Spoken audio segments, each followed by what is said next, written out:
Assalamu alaikum bandiraɓe heeɓiyankoɓe ha bo radio télévision kono on calminama e kubanno gonɗo enen gondude joom e guisa woni e meɗen do amen ɗo e nder CICES gam teddude monsieur le ministre Cheikh Oumar Anne ministre de l'enseignement supérieur maire de Ndioum hande noon yimɓeɓe keewi gaari gam jabbude monsieur le ministre Cheikh Oumar Anne do e nder CICES ɗum noon en jahata payen yimɓeɓe namden ɓe holko mbawɗon wiide e Cheikh Oumar Anne en payi tan e babiraɓe ɓe namden holko mbawɗon wiide hande e teddunde Cheikh Oumar Anne ministre de l'enseignement supérieur baba kadi fof amin belti no feewi en noddago min nodda ɗo ngo min noddaɗo ko inde président république Macky Sall e parti mum e minitaji mum e woni guinol amen ɗo noon titar amen ɗo e Dakar min jogui ɗo leader uji amen ko miñiraɓe ko mawniraɓe kadi ko wondaɓe arata ɗo hande ko ministére de l'éducation nationale arata ɗo koye Harouna Gallo e délégation e moon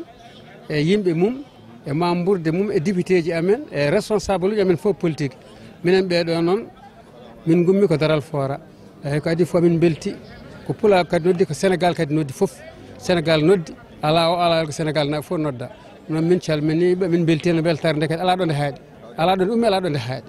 a jarama a jarama baba ɗum noon ɗum woni presque délégation de daral ha joni amen ɓe jiiɗi haalde gam gargol do e Cheikh Oumar Anne baba holko mbawɗa haalande min e tawtorede ma do e sababu Cheikh Oumar Anne ministre de l'enseignement supérieur bon dental ngal ko saabi ɗum ko mbeɗa sikki hande ko ɗum ko kanjum fuɗe ɓerɗe fulɓe aynaɓe sababu nde Cheikh Oumar Anne ministre enseignement supérieur heɗen gandi ko sehil Harouna Arɗagal Dialalo ɗum humpani hay goto illama andaɓe bo heɗen gandi Harouna Arɗagal Dialalo ko kam waɗa investiture député à l'Assemblée nationale pour la Zélewère du Sénégal ɗum mbeɗa andi kala gaynako ɓi gaynako gonɗo nder leydi Sénégal hande sika lelima hayso adanaka hirande sa haalnama ɗum ne yona hirande ɓi gaynako ɗum saabi ngal ɗo dental hande te après Cheikh Oumar Anne comme ko haaldin ɗum e président waɗi ɗum appliqué alay saago so tawi ko kankone e Harouna ɓe nodda bandiɓe en ɓe dutto teddungal président de la république du Sénégal pour ha aynaɓe belto ha aynaɓe gandino président ɓe beltima ɓe gandino président kadi ko waɗi ko kadi ɓe tini ɗum saabu neɗɗo no moƴƴi so tawi a waɗani ɗum moƴƴere anda a waɗani ɗum moƴƴere kam woni bonen mbaɗna neɗɗo moƴƴere tawa anda bel neɗɗo tini a waɗani ɗum walla a wannani ɗum kono firti ko waɗa ko président waɗi ko Cheikh Oumar ñaagui président jaaɓi waɗi weeli aynaɓe jaaɓi ɗum soɓe dutti hande président de la république teddugal kono firti koɓe gandi ko président waɗi ko hande aynaɓe ɓe holko padon toon e monsieur le ministre non monsieur le ministre ala ko pada e muɗum ko padano koye mo waɗi ɗum haydara komin paade makko min paade makko ko homo yiiɗi yettude président tawde jaɓanimo ko haalanno ɗum ko min goni derrière makko kanko président kanko ministre e yettude président de la république e ko waɗani amen ko waɗani amen non seulement ko waɗani Harouna ko waɗani amen aɗa andi Harouna ko kanko woni président association nationale union es kawtal pedɗa aynaɓe Sénégal aɗa andi ko kanko woni ɗum aɗa andi ko directeur SERAS aɗa andi ko haut conseiller aɗa andi kanko woni maire commune de Gamaji Sare Harouna namuldara de non pas de tout faut dire la vérité. Merci baba e hol erango ma e fulɓe ɓe mbiyami fulɓe tan neɗɗo hay goto yiɗama yiiɗo hoore ma kam c'est tout ngol konngol gotol tan mbiyami fulɓe hay goto yiɗamane yiiɗo hoore ma kam oɗo liste goten ɗum à 1000% ha président nden mbaɗi ko en beltima ko waɗi ko baba jarama inde nde Alhaji Kalidou Thierno Ba président fédération nationale de éleveurs indépendants de transformateurs laitiers du Sénégal conseiller président de la république du Sénégal ko mbawɗa haalde min hande gargol ma do e nder CICES gam haal heccodirde e monsieur le ministre on calminama on juurama min calmini ɓiɓɓe fuurankoɓe foof kala biyowo mbimi e mbimami min calmini ɗum hande noon min gari ɗo ko jaɓɓade Cheikh Oumar mo Abdoulaye Malick Ismaïla Amadou Hammat min gari ɗo jaɓɓade ko mben Ndioum lamɗo gorko ko ɗum addi min ɗo e CICES les Amazones et nouvelle dynamique e département de Podor foof na ari wadde Cheikh Oumar Anne sargal ñalawma hande o nde wonno Cheikh Oumar Abdoulaye Malick kala mo wambi tiiɗat bambugol moho e rewɓe département de Podor minen fof hande min dendi ɗo e waddemo sargal Cheikh Oumar Anne ko ɗum addi min ɗo holko padanto e Cheikh Oumar Anne min padante Cheikh Oumar Anne ko lamɗo amen lamɗo gorko lamɗo mo yaara goto joɗata ko goto lamɗo mo koyngal mum nakke raake Eliman dono Eliman makki Amadou Boudi Abdoul Souad no ittanimo gueɗal département Podor fof ne rendi no ittanimo gueɗal min mbimo an tukulor wonda keyo Cheikh Oumar Abdoulaye Malick ni ye wonda ke ñiwa wonde take min mi wonde jamam wonde ñiwa yanat ye ko woni lamɗo mo lay hunde saɗane ko lamɗo bi lamɗo mo lamɗo yeddetake ko Eliman jummo hay goto ɓurane ko torodam yo sambangari jama makki Amadou Boudi ne itanima gueɗal ye département Podor itanima gueɗal ye konjum jeere walo ne itanima gueɗal ye ko Eliman dono Eliman bawɗi ala mariye min mbimo an tukulor konko min paɗi ɗo Cheikh Oumar Abdoulaye Malick Ismaïla Amadou Hammane laami lammini min waɗɗini min mbimo an tukulor inde nde Abousal hande hol sababu garagol ma e doye CICES bon avant tout ko on calminama kadi on beltanama e darde moon min calmini aussi bandiraɓe wonɓe ɗo ɓe foof eyyi bon yiyandami hande dardare men ɗo hande ko minen foof min goni koye caggal docteur Cheikh Oumar Anne le ministre de l'enseignement supérieur kadi golle makko ala hande jeune gonɗo e département de Podor mo yiyani golle makko e no wallira sukaɓe no wallira aussi les jeunes département de Podor ɗum waɗi hande sababu amen ko yemin garga hande min kollira koyamen min kollira aussi ko amin jiiɗi Cheikh Oumar Anne e ko wona ɗum ko aussi ko waɗi ko hande e département o ene saɗi hande jiya noom leader dariɗo hande waɗa ɗum sukaɓe département de Podor donc amen caggal Allah caggal makko kadi amen mbiya amen toujours derrière Cheikh Oumar Anne amen aussi e caggal leader amen hono Abdoul Bousso le jeune Abdoul Bousso minen kam kanko sababu addi amen ɗoyete kal kamen mbaɗi min jaadi koye ndigal makko kanko addi amen kadi kanko waɗi kamen doole kanko holliri aussi doole makko e nder e Fouta men janggo en même temps manda département de Podor kadi vraiment galle caggal Allah caggal Cheikh Oumar Anne en jii gargol Cheikh Oumar Anne monsieur le ministre de l'enseignement supérieur naati e nder sala ɗum ɗon wasta nene wona goggo holko mbawɗa haalde men holko mbawɗa haalde hande gargol min mbawi haalde hen ko ndew ari fora ɓoyani haydara albarka pulago ngu kadi albarka pulago ngu albarka pulago gongre gonga minen min gummi koye délégation fora daral fora heccaki tan timmani hay lebbi ɗiɗi mitin mawɗo waɗa toon o waɗa amen ko biyeji Coumba Touba ko gayi dokkira fof dokkira ɗum noon min mbiyata ko albarka yalla junnu min gardi koye ka Ifra Djiby Ali min gardi kadi koye fora naɓe ñaguete Allah ko yo juut laamu ngu yo juut ya barke Mouhammad. C'est mon compagnon de Andou PADS. Depuis presque des années et des années, on travaille ensemble. Je connais très bien Cheikh Oumar Anne, il me connaît très bien. Nous avons emprunté des rivières. On a fait le Fouta ensemble pendant des années et des années avec Landing Savané. Je suis aussi un de ses conseillers. Aujourd'hui, je suis de Tchelao, à 5 km de 10 km de Ndioum. Je suis aussi avec une grande organisation de jeunes de Tchelao. On a donné à Cheikh Oumar Anne 1007 parrainages en 6 jours. C'est une tardivement. Nous sommes très bien implantés à Dakar et au Fouta. Pendant les élections, on a convoyé 2 cars pleins d'électeurs, de jeunes surtout. Je travaille avec les jeunes. Ce que je conseille aux dirigeants, c'est de voir les jeunes et c'est d'écouter les jeunes. C'est important. Aujourd'hui, en tant que jeune, en tant que conseiller de monsieur le ministre, qu'est-ce que vous prévenez pour la jeunesse? Pour la jeunesse, bon, nous avons plein de terres au Fouta. Nous avons assez de terres au Fouta. Les Tchélawa et environ 18 villages et hameaux,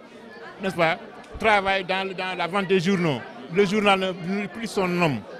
Aujourd'hui, c'est le retour au bercail. Nous avons besoin de terre, nous avons besoin de l'eau. On a de l'eau, on a de terre. Nous voulons retourner au Fouta et travailler la terre pour aider le président de la République à avoir le suffisance alimentaire. C'est important.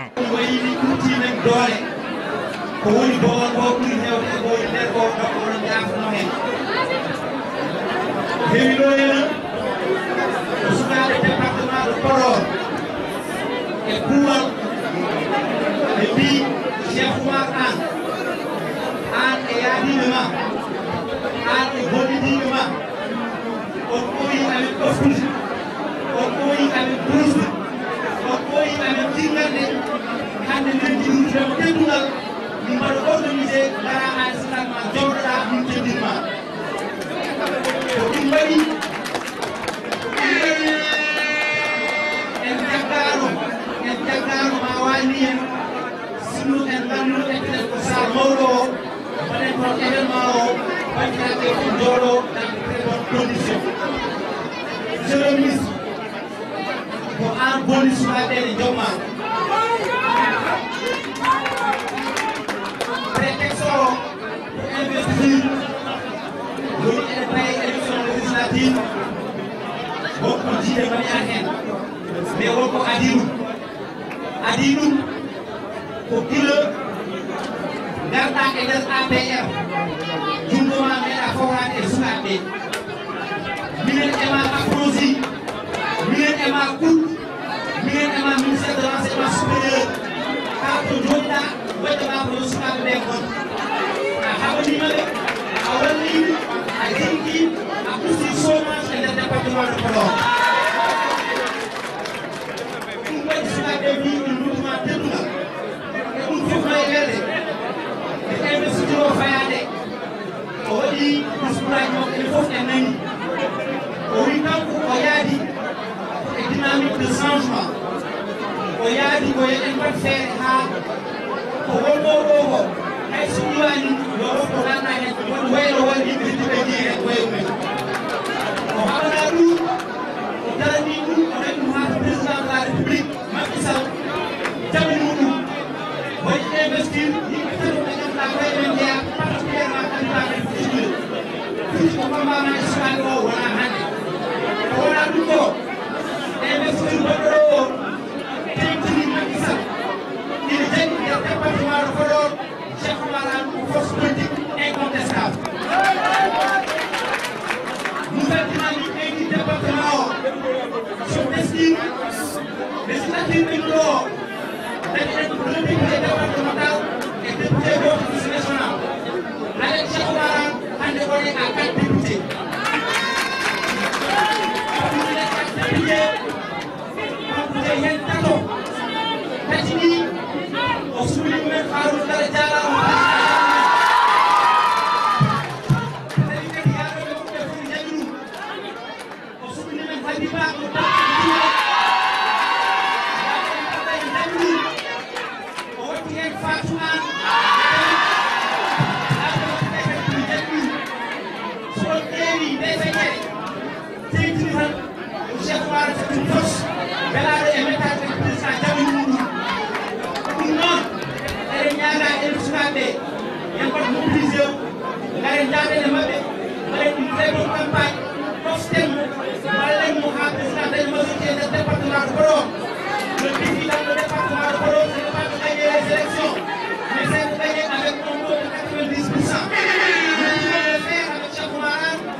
tawno département Podor so wonano kanko hannde opposition dañum hen gueɗal mais o ari o feri lappol biyetegol nouvelle dynamique o yaadi hen e sukaɓe o yaadi hen e rewɓe o yaadi hen e waye o yaadi hen e partout ha hannde le président de la république son excellence monsieur Macky Sall hokki men ɗeɗo gueɗe par ce que mi andimo mi andi ko cuusde en andi ko pellit on andi so wonano kanko hande so walla Podor wonata poids électoral Sénégal walla poids électoral Benno Bokk Yaakaar kanko hande waɗi ɗum jeye ha hande ɗeɗo fattangeji fof daña hen o holli omo suusi ndewɗen e caggal makko o holli men laabi o formi men o waɗani men ɗum fof ha ari ha heeɓi ɗo e on jii oɗo soir waɗaɗo porté sur ma modeste personne on jii ɗum par ce que hande il pense à la jeunesse il pense à la relève il pense aux femmes il pense aux démunis hande guila o ari chômage natti wonde département Podor guila o ari o montani men gonɗi men guila o ari o waɗani men ko ngannduɗa ko ɗum nannoɗen o waɗi reconforté le président de la république dans le Podor on noon mbawɗen tan ko arande ɗum ni en mbawa yobdemo en duwontomo juurde balɗe e moƴƴude battane par ce que neɗɗo so dañi seeɗe hokkima so dañi ha heewi hokkuma kanko de goto dañi ko seeɗe makko o en dañi ɗum en mbita haram de en mbita haram e ɗum ɗon noon e oɗo fattani mo tokkinen hande il a pensé à nous jehen mbaɗen représenté les jeunes et les femmes hol baɗɗo ɗum e département ji so wona kanko donc hande o hokkiti men confiance oɗon mbaɗen ɗum mérité mbatten ɗum mérité so campagne o ari jehen daroɗen jehen galle yo galle guri yo gure ha dañen o neftoɗo 95% totten ɗum de son excellence daña majorité à l'Assemblée nationale ko ɗum jeheten woni fof yo are keewal jaadene makko par ce que kanko lappol makko koko woowi gagnade wona gulet jaadene makko e nder Sénégal fof jaadene makko e nder département Podor fof jehen mbaɗen ko mbawɗen wadde ko par ce que hande oɗo sargal mbatten ɗum sargalaji kewɗi e nder Sénégal par ce qu'il le mérite parce que kanko hande change visage politique du département de Podor gullen ɗum partout kanko hande il doit avoir un sargal national ɗum waɗi à chaque fois nde kalmi caggal nde calminmi chef ministre o Cheikh Oumar Anne e wo joni ƴettamal ɓe ko onon sukaɓe calmintuɗum golle moon peeñi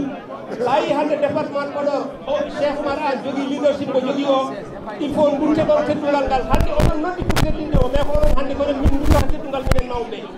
saabu ko onon mbaɗi hande ha golle ɗe keɓiɗo gaari ko gaari ɗo mi yejjitta noon kadi toujours so mbiɗa haalde koye moon kaldat ni tokkude ɗe communication o yo président de la république yo andu ɗum oɗon gandi kon jangɗuɓe kon politicien oɗon gandi chiffre uji oɗon gandi commune aji meɗen ɗi ummade guila Fanayi ha keeɓa Mbolo Cheikh ce n'est pas une affaire de maire wona kaari woni maire ɗo son ƴeewi son mbaɗi calcul oɗon gandi Cheikh est majoritaire dans plus de 75% des communes mi rokkuma exemple goto a ƴeewat commune goto jiya maire o waɗire élire avec 1000 voix jiya wonduɓe Cheikh on ɗe dañe 900 o dañe 600 o dañe 700 ɓe ɓurto ɗon donc Cheikh aujourd'hui il est majoritaire sur le plan électoral et en matière électorale ko électeur uji ƴeeweten wona kaari woni maire avec 2000 voix ou avec 1000 voix non on regarde les électeurs donc il faut onon sukaɓe on ɗon information on jaltinanmo on puɗɗima yaltindemo mais yonani yo président andu Cheikh hande ko arɗi ko woni yeeso ko yo andu wonduɓe mum ɓe ɓuuri hewde Cheikh ɓuuri jogade carte donc on ɗon affaire yo ƴeewe ande monsieur le ministre wiyama mayɓe ina yiya wuurɓe Ablaye Elimane Diatta woni fof hande ne weltanima a jarama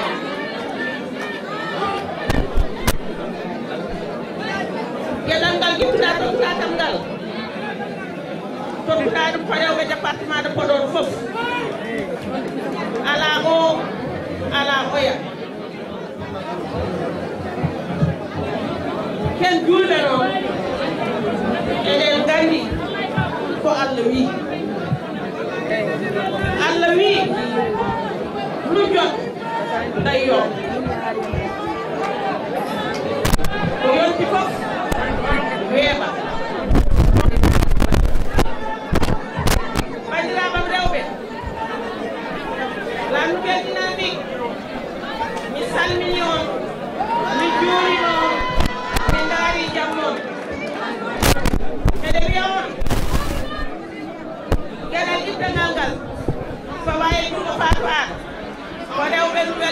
fof ndenndi ɗum holno ndendirɗen ɗum ko leader men ndewɗen leader men kañumne honmo rewi ko ɓurnoon tinde ko leader men daña jaɗal itta jaɗal ngal président jaɓana ɗum koko tiiɗi seydi an yo Allah ɓeydu moƴƴere département de Podor wiyanoma ko ɓe gonata ɓene mbaɗe ɓe mbaɗetake ɓene kokke ɓe keɓata mbiɗa ɗum iwi e département de Podor ɗum wawa wonde koye politique gonɗen en kumboto nenden fof feccen fof kala ko ari tawa e tabaliɓe fof jalla ɗum ko mbinoɗa ko laatima ina wonata sino koye wolof yen ko welata kuukaji tekkinuɓe monsieur le ministre ay teni sukade jaɗal ko weɗani ko département ji ɗiɗi kewi de kono mene sikki hande oɗo soɗo sikke e nder département ji Sénégal ina jeewe e makko suka ittana jaɗal ma tawe e nder département de Podor so tawama e département de Podor aussi ma wiye hol mbaɗɗo ɗum ma wiye ko Cheikh Oumar Anne waɗi ɗum noon Allah jarama a jarama bandiraɓe yimɓe wiide on ko gueɗe so joƴƴinama ko gotal heɓete gotal ngal so ittama mama ɗo jungo neɗɗo o soto sikku ko kañum fotini noon oto sikku ko kañum handi hen oto sikku ko kañum tan jeeyi ala ko yimɓe fof delti ɓe ndi tan ko so ummima ina jaaɗa ma woda gardiɗo woda hewɓe caggal keɗɗo yeeso o noon yo jogo hakkille anda wona kañum waɗi hoore mum wona kañum de koko renta so yimɓe jaaɗi tan alay saago woda gardiɗo monsieur le ministre hande mon fof yiɗi jeeyede e département de Podor hol sababu nde an sabu liggey ma natti département de Podor tan liggey ma wonti au niveau national mo kalduɗa fof wiyata ko muñu amon ko melni Cheikh Oumar Anne sunu département kon ɗo ɗum wax dara ɗum noon ko ƴettere Allah amin ñagonoma jaam ane wondinde ma Habiba tu portes le drapeau des jeunes yo Allah hokke tan ɗinɗo Harouna Gala Dialalo au niveau de la niveau graphique tu portes le drapeau du département yo Allah hokke no ƴettidirɗani Fatou Anne tu portes le drapeau des femmes yo Allah hokkam no ndendirɓiɓe mon yo Allah waɗan en jaam waɗan en salam waɗan en moƴƴere ko arata ko ina wayno leydi te kala kono fecce han kadi en kulani en payani tan ko Cheikh Oumar Anne nani loyamen gueɗe men jaltat tan monsieur le ministre yiɗani e binde haala ka haaka heewo Mamadou Elimane kalifa ma Allah le ministre Cheikh Oumar Anne kalifa ma malla miño jooɗiɗo ɗo o ko Ablaye Elimane wonnoɗo Allah nawi ɗum yo Allah yurgol ɗum yakko men tanka eɗen jiyamo eɗen jiya Ablaye Elimane ɗum woni ko kolluɗamin ɗum woni komin jii amin beltema demet fof hande ine weltema amin mbima Allah jarama a jarama way kono woni ngesa wi aɗa rema saɗa rema noon aɗa wamni aɗa tampo aɗa yiɗi sa yettini mbiya mbiɗo mo wawa goo sa yiɗi sa yettini mbiya montanɗo mo watnede ma eyyi minen soɓe yettini amin mbiya monsieur le ministre mbi wawa goo amin jama mumtani watnede amin et donc ɗum min toujours ɗum min courage ɗum min darade e dardade noon par ce que o wimi wawa goto waɗini encourage ko fawrani hen madame le maire ma grande sœur mama deux côté o waɗi kam remarque o wi monsieur le maire an ɗinno an fonno yiɗade haalde wattu WhatsApp APR mo the next mbimomi madame le maire c'est vrai. Mais je préfère le dire en cette occasion solennelle, face au monde, face aux caméras, pour dire au nom de la population de vous remercie. Au nom de toute la population je voudrais faire la solennité de ce moment pour vous remercier, Madame le maire, cette occasion de l'année pour l'entendre et vous remercier. Occasion de aujourd'hui. Pour les dico, pour partir mon ñaar de Soukal, le naro d'ardo et monsieur le ministre, au soir de juillet, Inch'Allah. Koɗo jiiɗa aynaɓe sal o oyi koɗo jiiɗa aynaɓe sal o sappo e nayyi région o sappo e nayyi région o ko nogasi capannayyi e jeegom région département o ko capannayyi jeegom département wonko addiɓe de wonko addiɓe de jimi keɗaka addiɓe ko jimi ko keɗaɓe haalama ko addiɓe ko wonko addiɓe de wonko addiɓe sukaɓe mbaɗi jettoru oyi sukaɓe mbaɗi jettoru on jarama no mbaɗi jettoru sukaɓe on jarama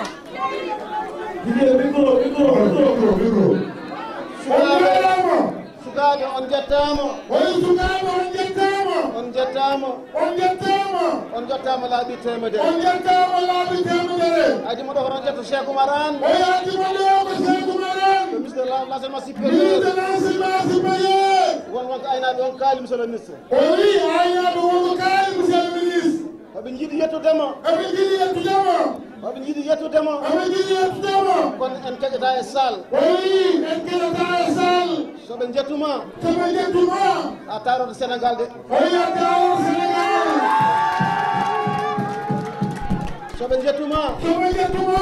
koɗo arɗuɗo foof oyi oɗo arɗuɗo foof aɓe mbadda ada eɓe mbadda ada koɗo fuɗɗoroto oyi koɗo fuɗɗoroto mate ko Tamba nden Tamba mate ko Kaffrine Kaffrine mate ko Matam mate ko Kolda mate ko Ziguinchor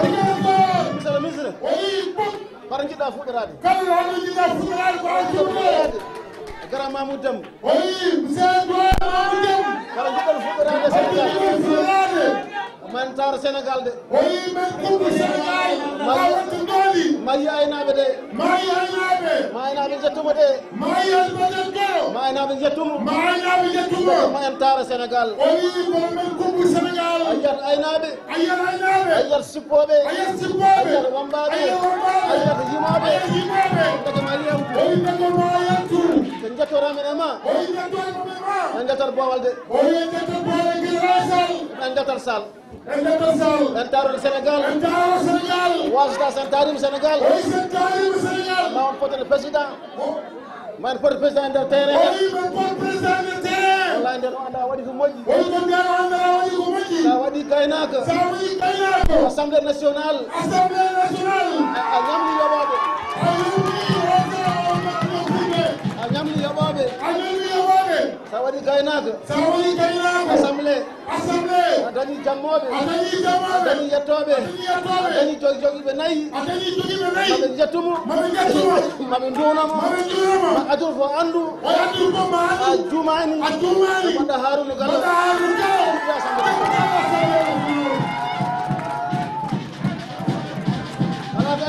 ala kadi ayiɗo ñañoɓe ene poɗodira ayi wambaɓe ene jima fantan ene poɗodira ala ko addiɓe sona yayaltu Sénégal yayaltu Dakaru tawa aynaɓe ɓe jettuma to mi ɗum tan panni nde puɗɗoɗen haɗa puɗɗorɗen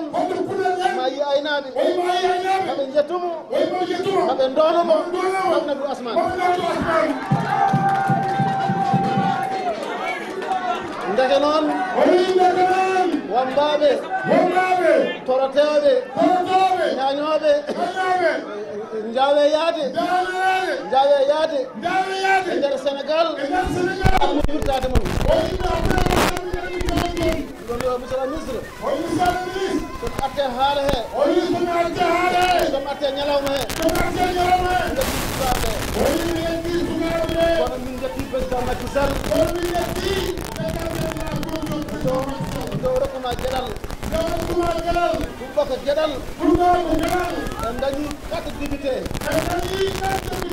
département Podor kono président mo kodama hokkuma yimɓe ɗiɗo oyi ko Harouna Gallo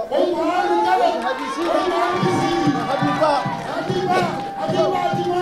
ɓe o tottuma ko an tan jeyi o waɗe jungo ma mbaɗɗa e juuɗe amen ndeke président ko yimma ko gonga saabu neɗɗo wawa wonde député o nawani kayit juddu nawani carte judiciaire nawani carte d'identité ndeke an waɗe jungo ma wonɗa e président oɗamen député a jarama a jarama no feewi kono noon jiɗmi ko min yen jattu Dakar yen taara Sénégal taaren aynaɓe région par région département par département mayi aynaɓe mayi sippoɓe mayi wawɓe yoɓde ñamade sa yalti ma yimɓe gandi andam haɗa andi kono ma yimɓe ɓeydo andam mbaɗɗami ko député a juumani président a juumani président ma welde hen ma wel ma yewtu ma aynaɓe ma belto maɓe jurnama national min joɓatma minen min joɓatma minen en mbaɗat campagne en mbaɗat 100% dokken président min dokkuma dokka président ɗum woni doktidi yerane weeli fantarne weeli ñañorde weeli en ɓuuri welde mbaɗen campagne mbaɗen 100% nder Sénégal min dokkuma dokka président assemblée 100% min jogui min ganduyi komin mbaɗata komin jogui foof mami mbaɗa hen komin ngala komin mbaɗa hen gandaɓe men mami mbaɗa hen jawdem ɗo haala mo haalaka haɗa weeli wallude sabu ko président yiɗma haade président ala yiɗma ko ala yiɗma yayma yiɗma kono haɗiɗo hoorema président yiɗma wadde aynaɓe jiɗma soɓe jiɗma mami naata Sénégal mbaɗa campagne kalis amen beyi amen bayde amen dar min namta komin nawanima tan artaɗen Sénégal ɗum namdima mami got 100% mbaɗa jummuma président momo andi ha andi kono o tumani wune ne sali wune weelani pelliral cuusal e laamderagal e moƴƴude e yawde junngo ɗum fof ne walla kono noon so woni ala ene wayno koko termini onon noon mo gonduɗo ɗo omo mala wune nde jiɗɗi wo kettoɗon ko haalte ko o ñamliri heddi kadi ko enen e koye men ganden ko waɗi ko ene weeli enen kala hay mo wonani e nouvelle dynamique ene weltanimo ene welti ene ko wona ko e ko yahete ko enen ne daroɗen hen tigui rigui gollen mawɗo leydi ndi ko waɗi ko ene weeli en no jamma juulirni te en jommata hen en jomata hen janggo so wiye Podor hay goto andata koye toon daroɗen ñoroɗen ñomoɗen tigguinoɗen kala ɗo kartal woni darde en dokken président dokken mo wune président daña ko yiɗi e leydi ndi o yiɗi ko yo dañ majorité garoɗen ɗo koɗɗen ɗo hoto gon kadi ngakki Podor hoto ko ngakki toon hoto ko sewi toon daroɗen enen kala wonɓe ɗoɓe e wonɓe toon ɓe gonani ɗoɓe enen fof yiɗɗe men yo won wootere daroɗenen président de la république o daña majorité meɗen kadi wonko ɓurani ɗenmo ko ɓurani ɗenmo ko kadi wasa wonde tan haala ala enen gandi hande département o eɗen jaara e ko ɓuri 200 au moins 220 000 électeurs ujunnaje temedde ɗiɗi e ujunnaje 4 au moins e fof ko joom kaccen ko wawi wonde eɗen nganndi noon ko woota e ko yawti ko ene wayno tan ko feccere mum ni woota feccere mum tan presque 126 000 électeurs ko hedde heen yaade votant ni mum dimanche ko hedde heen ɗum noon mboɗo sirkide famɗi il faut que daroɗen ngannden eɗen mbawi bellaade ko ɓuri ɗum eɗen mbawi bellaade ko ɓuri ɗum haa hay so yettaaki ko wiya ko taw ko maɓɓe ɗon ko heewata ɗum woni darnde ndi ɗum woni ko poɗɗen waɗde ɗum woni ko poɗɗen ummanaade haa ngannden woorde ñanndeɓe eɗen moftani ɓe fof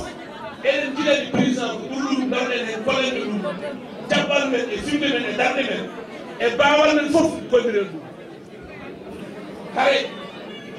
wasata wonde e politique ala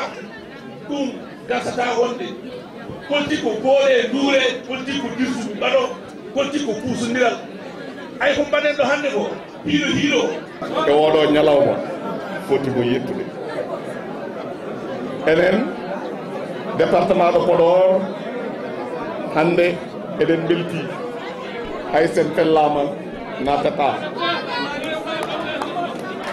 président Macky Sall président de la République du Sénégal président de l'Union africaine hande aduna o fof koye makko waɗi yakar parce que hande aduna o to tolni omono to soti omo haalday Poutine mais Afrique Europe Océanie ɓe fof aɓeni ni aɓe jekki ko Macky Sall so ummima soti ma situation change ma won ko heewi ko change parce que darde makko e gandal makko e pinal makko e détermination makko ma hollu président Poutine ko ande Afrique ne jogii mawɗo mum no jogii président de l'Union africaine mo ngannduɗaa ne waawi waɗde participer e kala kone waɗa e aduna o adda heen doole Afrique nden Poutine ma heɗomo e so heɗimomo mo hokkumo laawol mo ngannduɗaa aduna o fof yitat laawol mo ngannduɗaa laawol paye. Je disais que sur le premier point, c'était pour moi l'occasion de remercier le président de la République au nom des populations du département de Podor, de la jeunesse du département de Podor, des femmes du département de Podor. Aujourd'hui, il nous a honoré, nous, à Podor, la nouvelle dynamique de Podor. Donc nous vous remercions. Mais ce n'est pas seulement la nouvelle dynamique de Podor qui est honorée, c'est le Sénégal qui est honoré. C'est l'Afrique qui est honorée. C'est tout le monde que le président qui honore, qui s'honore de ce que fait le président de la République aujourd'hui en allant rencontrer à Sochi le président Poutine pour porter la voix de l'Afrique, pour porter la voix même du monde. Pour la première fois, un président de l'Union africaine porte l'espoir du monde et que tout le monde, tous les grands de ce monde-là, attendent que le président Macky Sall revienne de la Russie avec des solutions. Et je suis sûr que par sa détermination, son engagement, sa clairvoyance, le président Poutine va l'écouter et le monde va savoir qu'un fils, un digne fils du Fouta, un digne fils du Sénégal, un digne fils de l'Afrique peut porter le monde et peut porter l'espoir du monde. Adjara Macky Sall.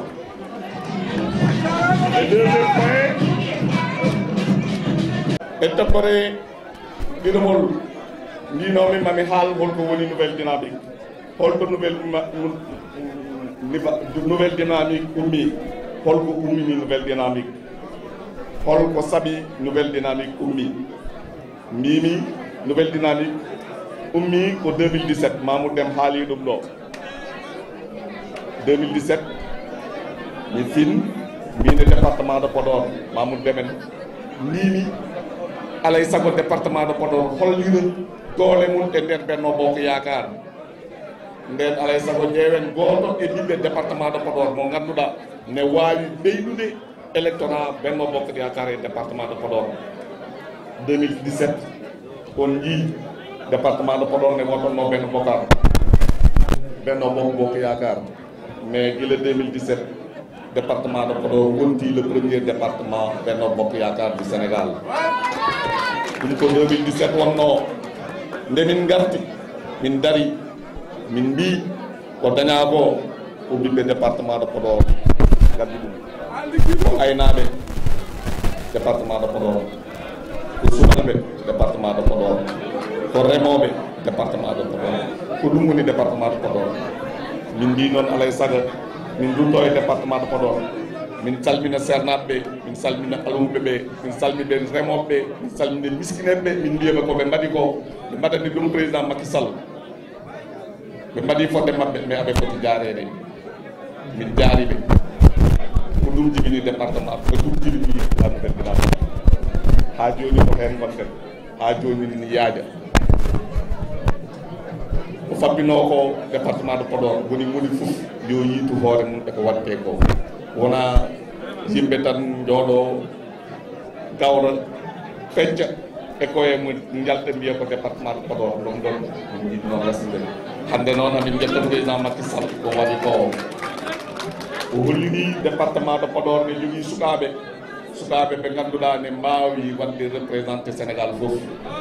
omo andi sukaɓe département de Podor ne jogui responsable uji ɓe ganduɗa kamɓe ne aɓe mbawi e gadal moɓe goni o aɓe mbawi wadde représenté département de Podor aɓe mbawi wadde représenté Sénégal fof ɗum ja félicitation ɗon jogoro jaam honorable investi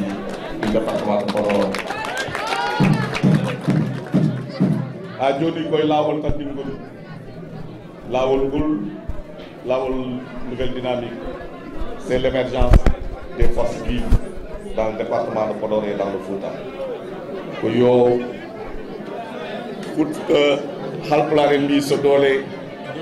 donki yo doole ko ɗum woni aduna min mbi ko ñande fof yo doole kes ngar tawto gonnoɗo doole affaire o ɓuura mawnude liggonoɗen président Macky Sall amen laamu président Macky Sall mbaɗen ɗum laamu mo ganduɗa ne wona ɗo ɗumbi temedere ɗumbi temedere ɗumbi temedere. Je disais que le deuxième point de mon intervention serait axé sur les principes et idéaux de la nouvelle dynamique. La nouvelle dynamique est un mouvement né dans le département de Podor lors des élections de 2017.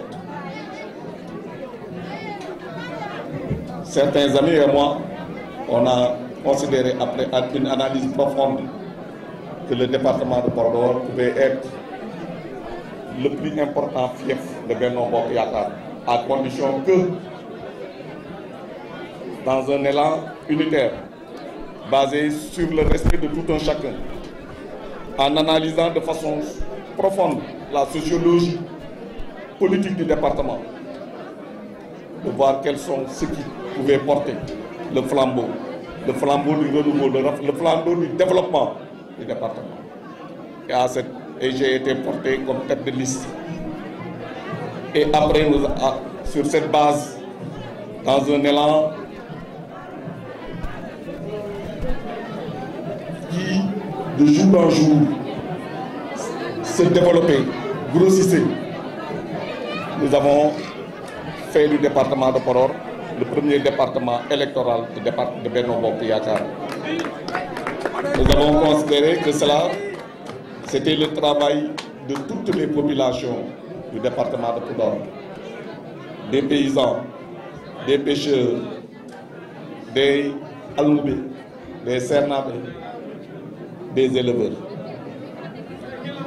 Et nous avons dit qu'il fallait leur rendre honneur, leur dire qu'ils ont fait de Podor un département qui comptait dans le système politique du pays. Et depuis lors, dans une dynamique qui ne cesse de se développer, nous sommes en train de regrouper dans la nouvelle dynamique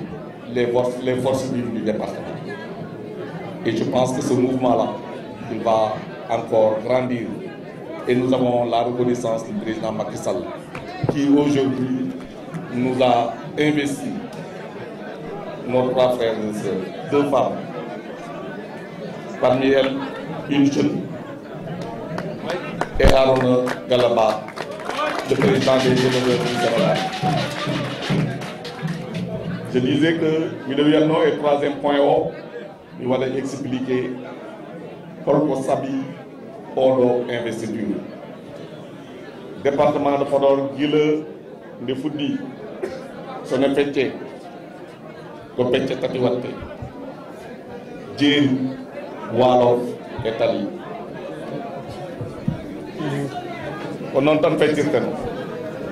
Walo, Aïnabe. Tu dis Walo, pour Remobe et Sernabe. Deux Tali, pour Sernabe et Remobe. Et Aïnabe. Djiri pour Aïnabe. Pour Ngoli Podor. Aobe Moniko, Walo.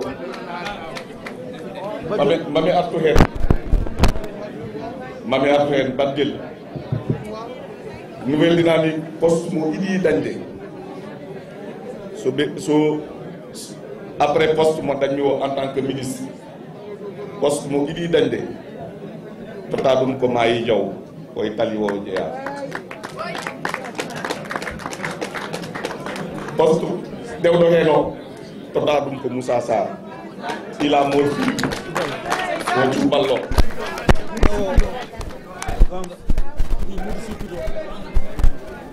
hande leader men e investir ko Arouna Gallo Diallo ko kayna tali walo e jeeri investir di hande ko tali walo e jeeri tali ko abi walo ko ulimata am jeeri ko Arouna ko won dum ngoli département de Podor kala pettudo département de Podor tawa fettirani ɗum ni ma tawa jeeya kay département de Podor ko noon ni gandirɗen ɗum woni Fouta les délimitations administratives là en ganda ɗum miɗe welti e ko wulimata an wona ko investir parce que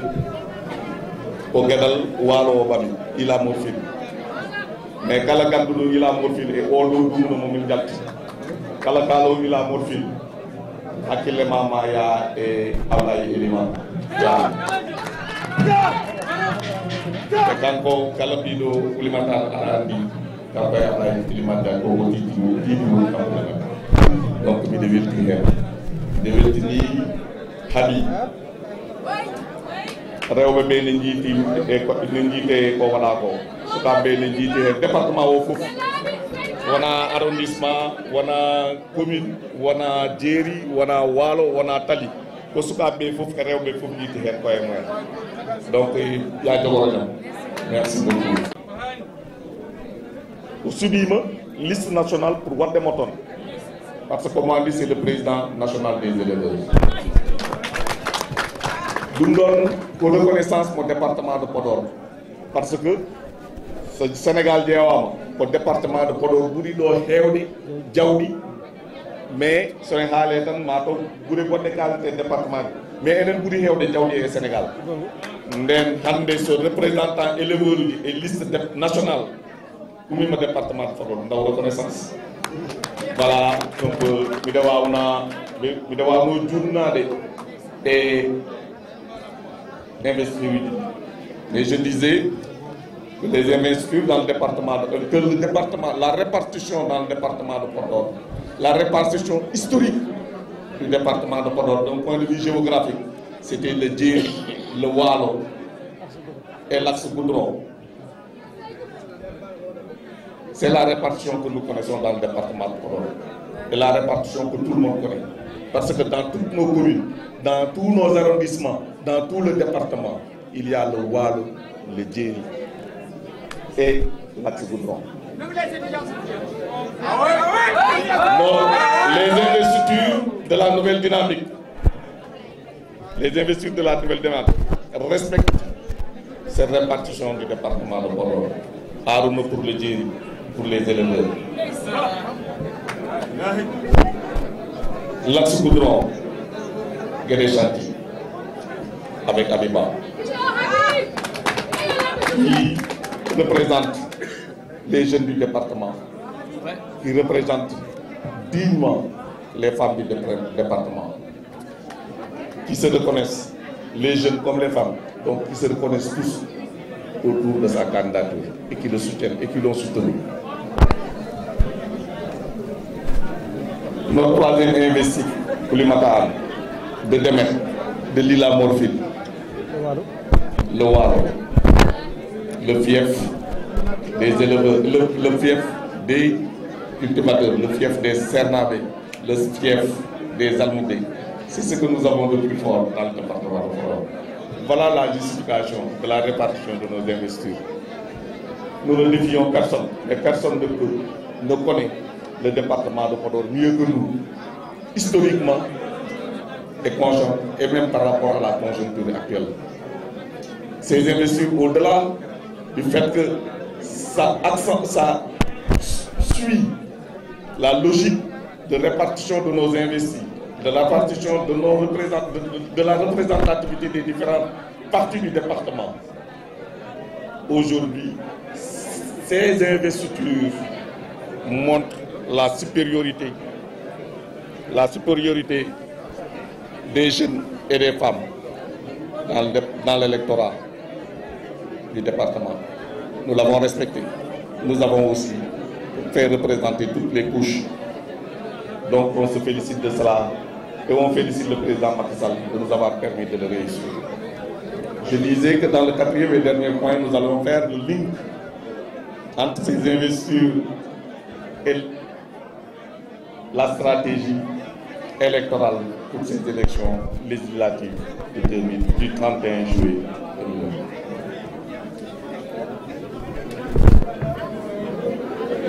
Pour bâtir une stratégie électorale, on s'appuie souvent sur des statistiques. Je me permettrai ici de faire un rappel bref, succinct, mais scientifique des résultats des dernières élections locales. Nous nous connaissons bien dans le département de Podor. La nouvelle dynamique, en compilant les résultats de ces leaders, en se limitant exclusivement aux résultats portés par ces leaders. Nous savons que nous avons aussi d'autres, parce que dans d'autres communes, nous n'avons pas développé de listes parallèles. Dans d'autres communes où on n'a pas eu de candidats, nous avons des militants, mais nous avons des militants, mais nous ne avons pas décompté. Mais en décomptant, preuve à l'appui, et devant l'arbitrage d'un arbitrage pertinent, nous avons démontré que nous avions 62% de l'électorat du département de Podor. Cela veut dire que sur trois électeurs dans le département de Podor lors de ces dernières élections, 2 ont voté pour la nouvelle dynamique.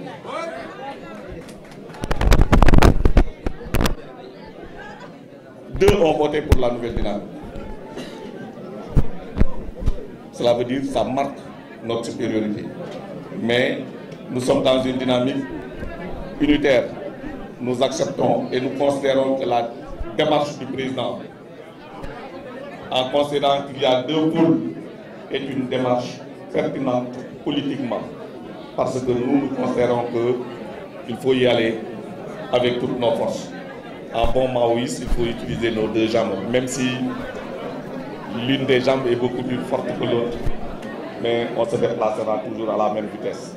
Mais c'est la vitesse de la jambe la plus forte qui déterminera. Dans ces élections, donc, la nouvelle dynamique sera présente et nous jouerons le rôle de moteur et nous donnerons au président de la République, Macky Sall, 200 000 voix et nous conserverons notre position de premier département électoral du pays.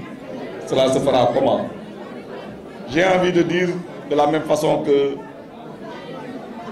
qu'on a toujours fait lors des dernières élections, de la même façon. Oui, mais là, j'ai vu que dans la nouvelle dynamique, les forces vives ce que nous appelons les forces vives, les jeunes, les femmes, sont beaucoup plus déterminés, viennent en force. Ça veut dire que la stratégie sera portée essentiellement par les jeunes et les femmes. Nous serons à leur côté, nous les accompagnerons. Mais donc, vous devrez, vous, jeunes et femmes, être présents dans toutes les cases du département de Podor. Vous aurez une démarche basée sur l'électeur, pas sur l'électorat, pas sur la ville, mais sur l'électeur. Vous devez, vous, jeunes, dans vos villages, aller dans chaque case, identifier les électeurs du département et faire de telle sorte que le 31 juillet, au petit matin, ils aillent voter. Et à midi, on crie mieux dans notre département. Nous en avons les capacités, nous en avons la détermination. Nous le ferons pour le président Macky, nous le ferons pour le Sénégal, nous le ferons pour le futur des jeunes du département de Podor et du Sénégal. En tout cas, on a eu le Mahande, et on a commencé la campagne aujourd'hui et on s'arrêtera le 31 juillet.